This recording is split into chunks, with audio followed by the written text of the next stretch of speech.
გამარჯობა, მე დათა გვასალია ვარ, თქვენ უყურებთ ახალ ამბებს 4-ზე. საქართველოს ფაშიზმზე გამარჯვების დღეს აღნიშნავს. მეორე მსოფლიო ომის დასრულებიდან დღეს 91 წელი შესრულდა. 1945 წლის 9 მაისს გერმანიის მიერ გამოცხადებული კაპიტულაციის შემდეგ კაცობრიობის ისტორიაში ყველაზე სისხლისმღვრელი ომი დასრულდა. 9 მაისი კი გამარჯვების სიმბოლოდ იქცა. საქართველოსთვის ამ ომმა უმძიმესი კვალი დატოვა. ფაშისტთან ბრძოლას 300,000-მდე ჩვენი მოქალაქე შეეწირა. დღესდილიდან ვეტერანები და მათი ოჯახის წევრები კიკრძის პარკში შეიკრიბნენ. დაღუპულ გმირებს პატივი მიაგეს პრეზიდენტმა, პრემიერ-მინისტრმა, პარლამენტის თავმჯდომარემ, დედაქალაქის მერმა, ასევე საკანონმდებლო და აღმასრულებელი ხელისუფლების წარმომადგენლებმა. ვეტერანებს კი ფაშიზმზე გამარჯვება მიულოცეს და გაწეული ღვაწლისთვის მადლობა გადაუხადეს.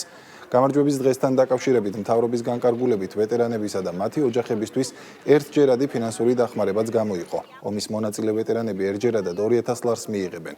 ომში დაღუპულთა ოჯახის წევრებს კი 1,000 ლარი გადაეცემათ.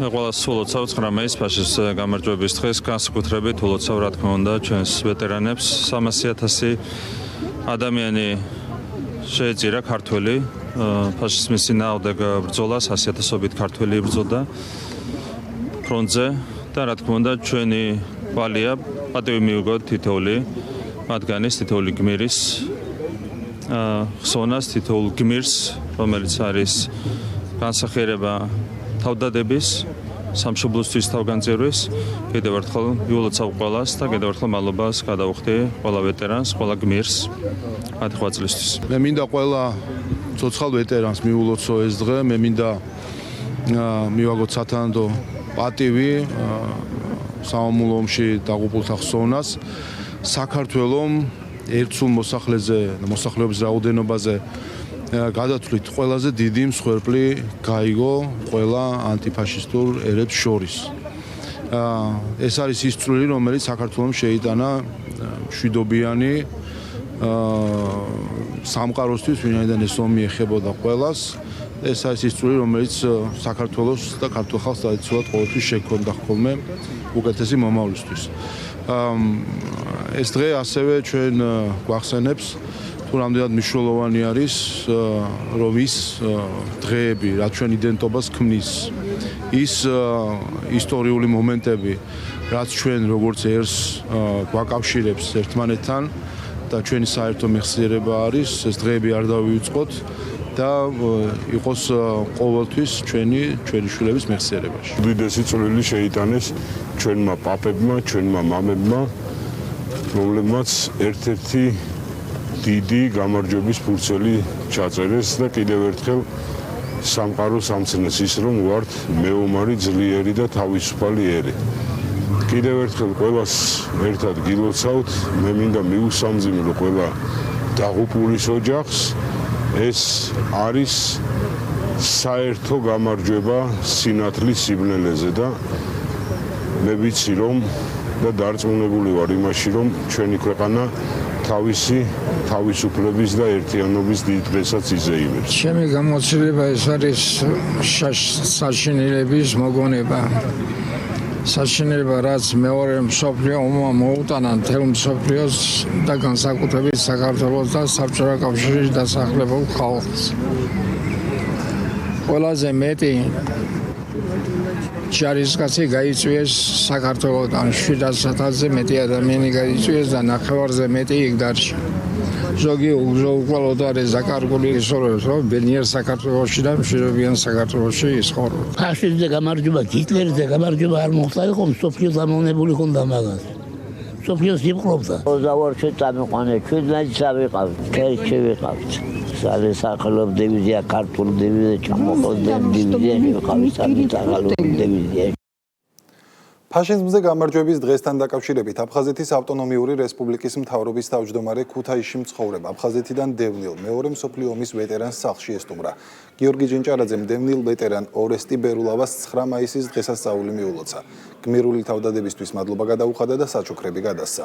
აფხაზეთის მთავრობის თავმჯდომარის გადაწყვეტილებით აფხაზეთიდან დევნილი ვეტერანი 2,000 ლარიან ერთჯერად დახმარებას მიიღებს. ეს თარიღი არის უმნიშვნელოვანესი და კიდევ ერთხელ გვახსენებს, რამდენად მნიშვნელოვანია მშვიდობის ფასი. დღეს ჩვენ ვეწვიეთ დევნილ ვეტერანს, რომელსაც მონაწილეობა აქვს მიღებული საამულო ომში, გამოხატეთ ყურადღება, მიულოცეთ მას. მისი ღვაწლი უმნიშვნელოვანესია ჩვენი მომავლისთვის და საქართველოს მომავლისთვის.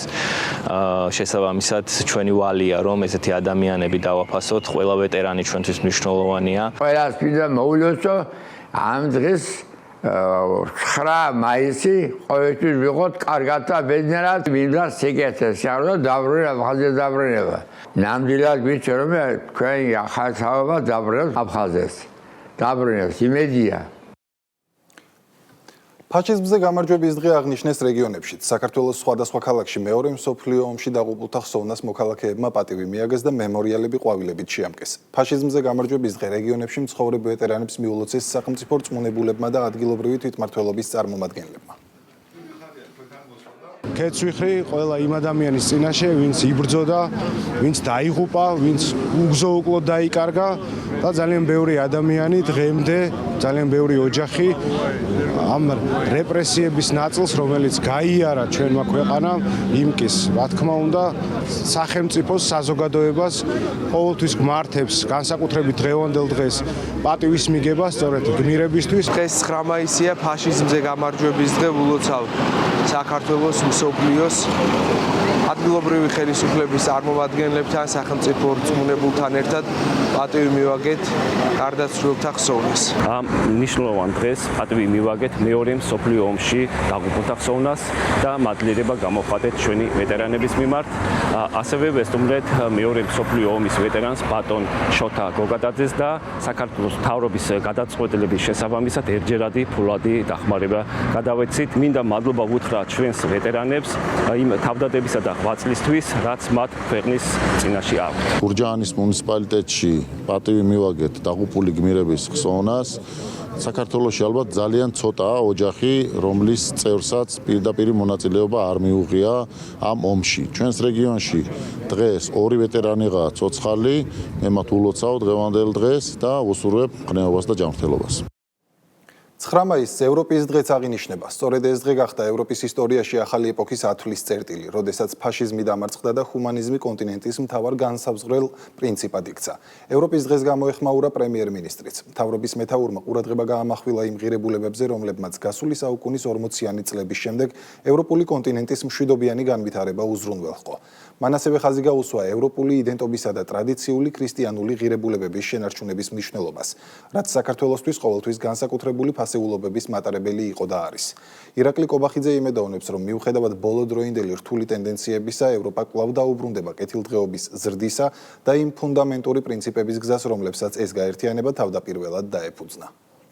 შეიძლება ითქვას, რომ სიმბოლურია 9 მაისს ევროპის დღის აღნიშვნა. სწორედ 9 მაისი იყო ერთგვარი ათვლის წერტილი ახალი ეპოქისა ევროპის ისტორიაში, როდესაც ჰუმანიზმი იქცა ევროპისთვის განსაზღვრელ პრინციპად. მანამდე უამრავი რთული ისტორიული პროცესები გამოიარა ევროპამ და სწორედ 40-იანი წლების ბოლოდან ევროპაში ჰუმანიზმი იქცა კიდევ ერთხელ ვთქვი მთავარ განსაზღვრელ პრინციპად და 60 წლის განმავლობაში ეს პრინციპები ყარადედო საფუძვლად ევროპის განვითარებას. ბოლოდროინდელი ტენდენციები არის სამწუხარო, თუმცა ჩვენ უნდა დავიტოვოთ იმედი, რომ ეს ტენდენციები შემოტრიალდება, კვლავაც დაადგება ევროპა კეთილდღეობის ზრდის გზას, იდენტობის დაცვის გზას, რაც არის რა თქმა უნდა ძალიან მნიშვნელოვანი თითოეული ჩვენგანისთვის. ევროპა ჩვენთვის იყო ყოველთვის განსაკუთრებული ღირებულება გამომდინარე იქიდან, რომ სწორედ ევროპაში ხედავდა საქართველოს ტრადიციულად ქრისტიანული ღირებულებების დაცვის გარანტიას. იმედია, რომ ის პრინციპები, რომლებსაც დაეფუძნა ევროპა გასული საუკუნის 40-იანი წლების შემდეგ, კვლავაც დაბრუნდება ევროპულ დღესასრიგში და კვლავაც გახდება განსაზღვრელი ევროპული დღესასრიგისთვის და ევროპის განვითარებისთვის. ევროპის დღე წელსაც ტრადიციულად ევროკავშირის საელჩომ აღნიშნა, რომლის ორგანიზებით გამართული ღონისძიება ბოლო წლებში ქვეყანაში პოლარიზაციის გაღვივებას ემსახურებოდა და დესტრუქციული დღის წესრიგის მქონე პოლიტიკური ჯგუფებისთვის ტრიბუნად იქცა. პრემიერ-მინისტრის განცხადებით პაველ ჰერჩინსკი ყველაფერს აკეთებდა ამ წლების განმავლობაში იმისთვის, რომ გაეფუჭებინა ურთიერთობები საქართველოსა და ევროკავშირს შორის. Როგორც პარლამენტის თავმჯდომარემ აღნიშნა, გასული წლის გამოცდილებით მსგავსი ღონისძიებები ანტისამთავრობო მიტინგის ხასიათს ატარებს. როდესაც ასეთი ტიპის ღონისძიება საწყობენ ელჩები, კონკრეტული ელჩი ამ შემთხვევაში, ასე დროს მთავრობა არის ან მიწვეული, ან არ მონაწილეობს. ხო, ძალიან მარტივად არის საქმე. ბატონი ჰერჩინსკი ყველაფერს აკეთებდა ამ წლების განმავლობაში იმისათვის, რომ გაეფუჭებინა ურთიერთობები საქართველოსა და ევროკავშირს შორის. ეს არის ტრაიგული ადამიანი, ხო? მას ევალებოდა ევროკავშირსა და საქართველოს შორის ურთიერთობების გამტკიცება, გაღრმავება და სინამდვილეს შეაკეთებდა ყველაფერს ამის საპირისპიროდ, იმიტომ რომ დავალება ჰქონდა ასეთი. ეს არის ტრაიგული პიროვნება, შესაბამისად ის ღონისძიება, რომელიც ტარდება მის ხელმძღვანელობით დიდ ღირებულებას სამცხოვროდ არ ატარებს. ჩვენ შარშან ვიხილეთ, რომ ევროკავშირის საელჩომ ჩაატარა ანტისამთავრობო მიტინგი 9 მაისს, როდესაც ერთი სიტყვა არ დასცდენია ევროკავშირის ერთს მეორე მსოფლიო ომში დაღუპული 300,000 ქართველის შესახებ, რომ არა ეს მსხვერპლი, რომელიც გაიღო საქართველომ და ქართველმა ხალხმა მეორე მსოფლიო ომში, არანაირი ევროკავშირი, არანაირი ევროპის დღე არ იქნებოდა და არც არაფერი იქნებოდა საზეიმო. ასე რომ უყურებ რა მათ განწყობებს, სავარაუდოდ დღესაც იქნება ევროკავშირის საელჩოს მიერ ორგანიზებული კიდევ ერთი ანტისამთავრობო მიტინგი და ამ მიტინგში მონაწილეობის არანაირი სურვილი რა თქმა უნდა არ გვაქვს. მეორე მხრივ რა თქმა უნდა მე ერთი რამე მაინტერესებს, რომ ვიხილავ თუ არა ამ თავყრილობაზე 4 ოქტომბრის მონაწილეებს, ხელისუფლების დამხობის თანაორგანიზატორებს პოლიტიკური მნიშვნელობით, ისინი ვინც გვემუქრებოდნენ ჩვენ ნეპალით. Აი ეს ხალხი გამოჩნდება თუ არა მათ ღონისძიებაზე, ხელს ჩამოართმევენ თუ არა და თუ ჩამოართმევენ თუ არა ამ ხალხს. მაინტერესებს 26 მაისს რომ დაანონსებული აქვს კიდევ ერთი 4 ოქტომბერი, ის ხალხი თუ იქნება ამ წვეულებაზე და შეკრებაზე, ხელს თუ ჩამოართვენ ახალს, იმიტომ ეს ბევრ რამეს აჩვენებს ქართულ ხალხს, აჩვენებს სინამდვილეში ვინ დგას საქართველოში სიძულვილის, ძალადობის და დაპირისპირების და რადიკალიზმის უკან. პარტია ერთიანი ნეიტრალური საქართველოს რეგიონული წარმომადგენლობის გახსნას კამპანიას განაგრძობს. პარტიის მორიგი რეგიონული ოფისი ამჯერად რაჭა-ლეჩხუმსა და ქვემო სვანეთში, ამბროლაურში გაიხსნა. გაიმართა შეხვედრა ადგილობრივ მოსახლეობასთან. პარტიის წევრებმა ყურადღება მშვიდობისა და სუვერენიტეტის მნიშვნელობაზე, ასევე ქვეყნისთვის ნეიტრალური სტატუსის აუცილებლობაზე გააკეთეს. ჩვენ ვაგრძელებთ კამპანიას მთელი საქართველოს მასშტაბით იმისათვის, რომ ყველამ ერთად შევძლოთ ამ მიზნამდე მისვლა, რასაც ქვია საქართველოს ნეიტრალური სტატუსი. ჩვენ გვჭირდება ორი პრიორიტეტის დაკმაყოფილება, ორი პირობის შესრულება. ეს არის ჩვენი საგარეო პრიორიტეტების დაფუძნება ერთხელ და სამუდამოდ ეროვნულ ინტერესებზე, ილუზიებიდან გამოსვლა და ქვეყნის შიდა პოლიტიკიდან აგენტურული ქსელის განდევნა. ეს არის ის ორი ძირითადი პირობა, რასთანაც არის დაკავშირებული სხვა ბევრი მიმართულება. ამიტომ ჩვენ აი სწორედ ამ საკითხებზე ვესაუბრეთ ადგილობრივ მოსახლეობას. მაქსიმალურად ვცდილობთ რომ დავარღვიოთ ის უაზრო ევროილუზიაზე შეხედულებები, ვინაიდან ეს არ არის საქართველოს გზა, ეს არის ის გზა, რომელიც შეიძლება საქართველოს ისეთი ვალდებულებები აკიდოს თავზე, რაც ჩვენ ეროვნულ და სუვერენიტეტის ინტერესებს დააზიანებს. აქედან გამომდინარე, ჩვენ ვფიქრობთ, რომ ნეიტრალური საქართველო არის ის მიზანი, რომელიც უნდა ჩამოყალიბდეს როგორც სახელმწიფოს მთავარი დანიშნულება, ნეიტრალური სტატუსი და ჩვენი ქვეყანა უნდა გახდეს ნამდვილად დამოუკიდებელი და სუვერენული ისე, რომ გათვალისწინებული იყოს ყველა ინტერესები. ხალხმრავლობა თუ მოსახლეობის ძალიან მომატებული ინტერესი ნეიტრალიტეტის საკითხის ირგვლივ არ არის შემთხვევითი, რადგან სწორედ ის ჩატეხილი ხიდი შეიძლება რაც არსებობდა გარკვეული წლების განმავლობაში და ვერ ხდებოდა სწორი მესიჯის მიტანა მოსახლეობასთან და კომუნიკაცია წარმოშვა ის, რომ ხალხის გარკვეული გაუცხოება პოლიტიკური პროცესებიდან და იმ ყალბილუზიებში ყოფნა, რომ სადღაც უნდა აუცილებლად უნდა ვინტეგრირდეს, სადღაც აუცილებლად უნდა წავიდეს და სწორედ დღეს ხდება ის, რომ ქართული საზოგადოება სულ მეტად უფრო კონსოლიდირებული ხდება ნეიტრალიტეტის საკითხის ირგვლივ. საქართველოს ეკლესიის წინააღმდეგ მიმართულ ანტიეროვნულ კამპანიას ანალიტიკოსი ნიკოლოზ მეტრეველი ეხმაურება. როგორც მეტრეველი აღნიშნავს, სახეზეა რადიკალური ჯგუფების მხრიდან ახალი პატრიარქის არჩევის პროცესის დისკრედიტაციისა და წმინდა სინოდის გადაწყვეტილებაზე ზემოქმედების მცდელობა, რაც საზოგადოებამ არ უნდა დაუშვას. არ შემიძლია არ გამოვეხმაურო იმ დესტრუქციულ, მავნებულ და პირდაპირ ვთქვათ ბოროტ ძალებს, რომელიც სხვადასხვა მხრიდან ერევიან საპატრიარქოს საქმეებს. ეს არის შიგნიდანაც ამის ცდილობები და გარედანაც. მაგალითად, ადამიანები, რომელსაც აქვს საერთოდ გრძელმოქმედება შეჩერებული, ან თუნდაც ფსევდო ექსპერტები და რამდენიმე მეუფეც სამწუხაროდ ერევა საქმეში და ასე ვთქვათ შფოთს და სიბნელეს ცდილობს დათესოს ეკლესიაში. ეს არის ძალიან ნათელი. ერთ მხარეს არის სიკეთე, სინათლე და მეორე მხარეს არიან ბოროტი ძალები. ნუ გასაგებია ამ ძალების უკან ვინც დგას, ჩვენ ვიცით ეს ქვეყნის შიგნით არის რადიკალური ოპოზიცია და ქვეყნის გარეთ არის deep state. თითოეული ჩვენთაგანის ვალია მეუფეშიოს ხარდაჭერა. მეუფე იოანე გამრეკელმა ბრძანა ძალიან მნიშვნელოვანი სიტყვები. მეუფეშიო მოქმედებდა განსვენებული უწმინდესი და უნეტარესი ილია მეორის კურთხევით. და ჩვენ ვალდებული ვართ ამავე დროს საზოგადოების წარმოადგენლები ვცეთ პატივი ამ ანდერს. ჯანდაცვის სამინისტრო რეფერენტულ ფასებს აქტიური რეგისტრაციის სტატუსის მქონე კიდევ 700-მდე მედიკამენტზე განსაზღვრავს. გადაწყვეტილება პარლამენტის ფასების შემსწავლელი დროებითი კომისიის რეკომენდაციების შესაბამისად იქნა მიღებული. საუბარია ანთების საწინააღმდეგო გულ-სისხლ ძარღვთა დაავადებების მართვისთვის საჭირო და სხვა ხშირად მოხმარებად პრეპარატებზე. ჯანდაცვის მინისტრის განცხადებით, ახალ მედიკამენტებზე რეფერენტული ფასების ამოქმედება წინა ეტაპების მსგავსად მნიშვნელოვნად გააიაფებს პროდუქციას. მოქალაქეებისთვის კი გაზრდის ხელმისაწვდომობას, განსაკუთრებით ხშირად მოხმარებად პრეპარატებზე.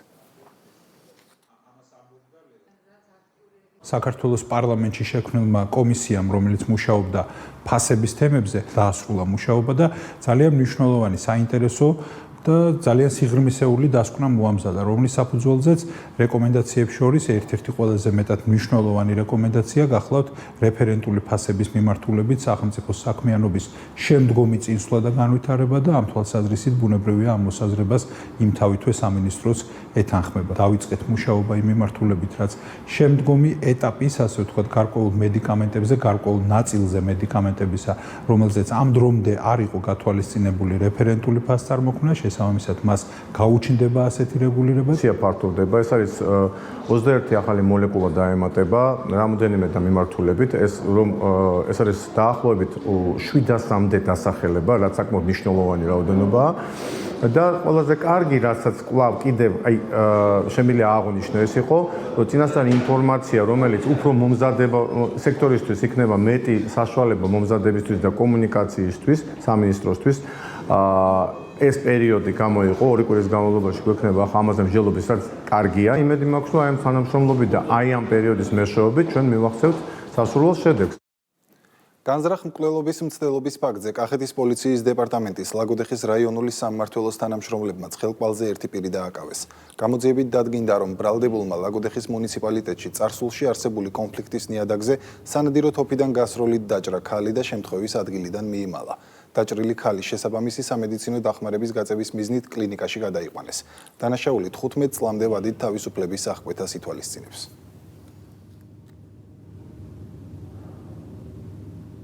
დამამძიმებელ გარემოებაში ჯგუფურად ჩადენილი განზრახ მკვლელობის ბრალდებით შინაგან საქმეთა სამინისტროს თბილისის პოლიციის დეპარტამენტის თანამშრომლებმა ორი პირი დააკავეს. გამოძიებით დადგინდა, რომ ბრალდებულებმა ყოფით ნიადაგზე დაწყებული ურთიერთშელაპარაკებისას ცივი იარაღით მრავლობითი ჭრილობა მიაყენეს მოქალაქეს და შემთხვევის ადგილიდან მიიმალნენ. ახალგაზრდა მამაკაცი მიყენებული ჭრილობების შედეგად ადგილზე გარდაიცვალა. დანაშაული 20 წლამდიან უვადო თავისუფლების აღკვეთას ითვალისწინებს.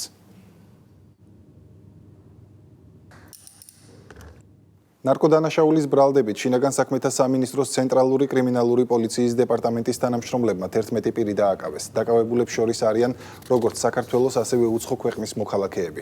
სამართალდამცველებმა ბრალდებულების პირადი და საცხოვრებელი სახლების ჩხრეკის შედეგად, ასევე საგამოძიებო ექსპერიმენტის დროს მათ მიერ მითითებული ადგილებიდან ნივთმტკიცება დამოიღეს სარეალიზაციოდ გამზადებული განსაკუთრებით დიდი ოდენობით ნარკოტიკული საშუალებები და ფსიქოტროპული ნივთიერებები, მათ შორის მეთადონი, ალფა-პივიპი, MDMA MDMA, მეფედრონი, მეთამფეტამინი, პრეგაბალინი, 1 კილოგრამამდე ამფეტამინი და 4 კილოგრამზე მეტი გამომშრალი მარიხუანა.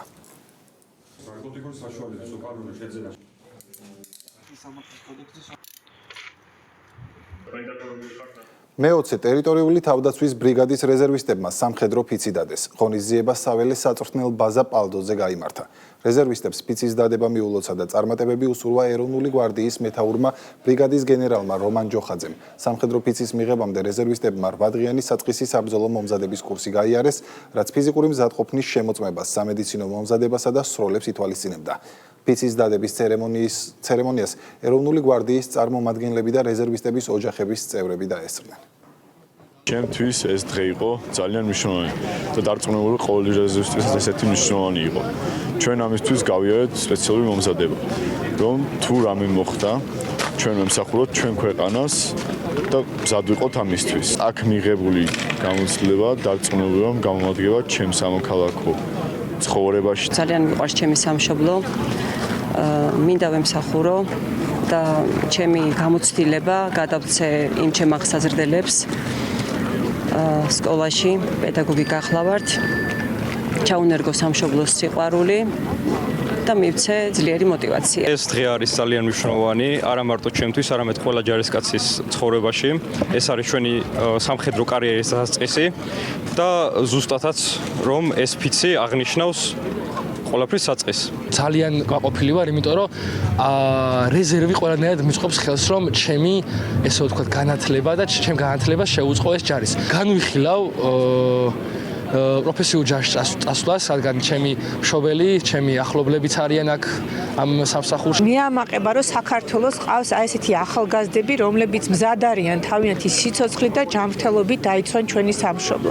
მადლობას ვუხდი მათ მშობლებს, მათ ოჯახებს, მათ მასწავლებლებს, მათი ასეთი პატრიოტიზმისათვის. მინდა აღვნიშნო, რომ ჩემი შვილიც იყო რეზერვისტების რიგში, მანაც დღეს დადო ფიცი და დარწმუნებული ვარ, ისიც ერთგულად ემსახურება ჩვენს სამშობლოს. ეს ადამიანები, ვინც დღეს რეზერვში შემოვიერთდა, დარწმუნებული ძალიან მნიშვნელოვან როლში ასრულებენ თავდაცვალების განვითარებაში, არიან ახალგაზრდები, რომლებიც ასევე წარმატებულები არიან სამოქალაქო სამსახურის ცხოვრებაში და დარწმუნებული ასევე წარმატებული იქნებიან სამხედრო სამსახურში.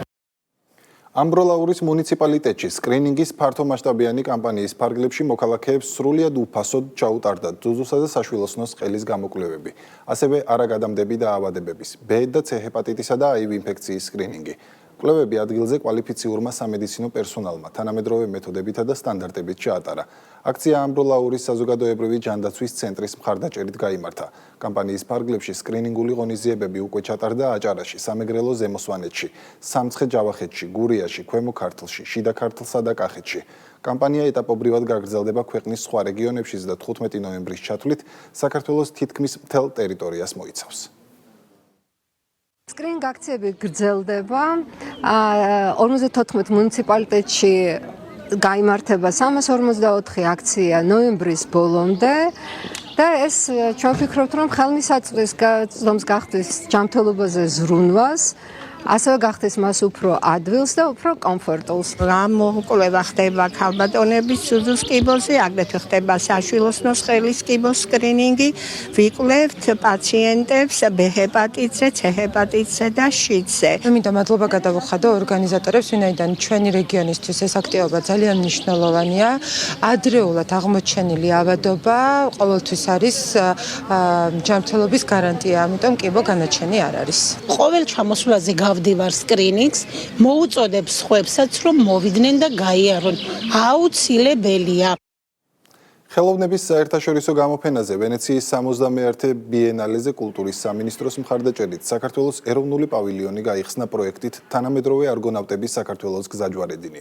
ექსპოზიცია მოიცავს ფერწერას, ფოტოგრაფიას, ინსტალაციასა და მულტიმედია არტს. პავილიონი კულტურის მინისტრმა გახსნა. ღონისძიებას დაესწრნენ საქართველოს პრეზიდენტის მეუღლე პირველი ლედი თამარ ბაგრატიონი, საქართველოს ელჩი იტალიის რესპუბლიკაში თამარ ლილუაშვილი და მოწვეული სტუმრები. ვენეციის ბიენალე 1895 წლიდან იმართება და წარმოადგენს ხელოვნების პოპულარიზაციისა და კულტურული გაცვლის ხელშეწყობის ერთ-ერთ უმნიშვნელოვანეს პლატფორმას.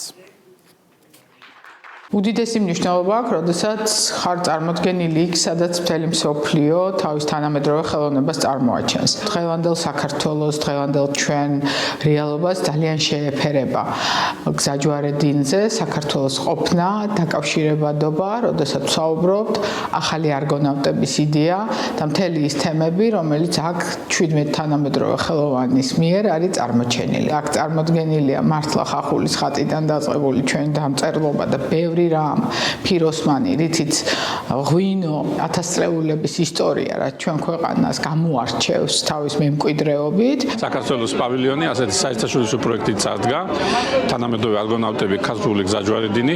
ჩვენ ამით შევახსენეთ ევროპას, ვენეციას, მხატვრულ სამყაროს, რომ საქართველოს ისევ იქ არის, ისევ წარმოადგენს კულტურის და დიალოგის გზაჯვარედინს. მადლიერი ვარ იმისათვის, რომ კულტურის სამინისტრო პირადად ქალბატონმა თინათინ რუხაძემ ასეთი პატივი დაგდო, ასეთი ნდობა გამოგვიცხადა. ქართული ხელოვნება და კულტურა თითქმე იყო ძალიან მაღალფარდოვანი იტალიის საზოგადოებაში და დღეს კიდევ წარმოვადგინეთ ეს არაჩვეულებრივი კულტურა იტალიაში, რომელიც კიდევ ერთხელ ადასტურებს იმას, რომ ჩვენ ვართ ევროპის ნაწილი, ჩვენ ვართ ესეთი უნიკალური ქვეყანა. თვითონ ბიენალე, რა თქმა უნდა, ყველა მხატვრისთვის ძალიან მნიშვნელოვანია, იმიტომ რომ ეს რაღაც კარიერის ერთ-ერთი გასაღები მომენტია. რაც ჩემ ნამუშევრს შეეხება, შევეცადეთ რომ გამოგვეყენებინა ის სამი ანბანი, რომელიც ჩვენ გვაქვს, ეს პრივილეგია არის.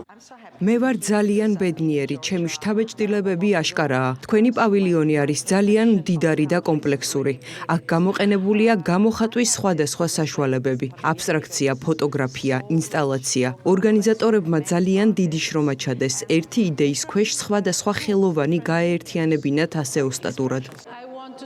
მინდა მადლობა გადავუხადო საქართველოს ამ პავილიონისთვის და საქართველოს კულტურის მინისტრს, რომ სწორედ თქვენი ქვეყნის საშუალებით მომეცა შესაძლებლობა მეჩვენებინა ჩემი ნამუშევრები. ეს იყო ახალი ამბები 4-ზე, ერთმანეთს ზუსტად 7 საათზე შევხვდებით დროებით.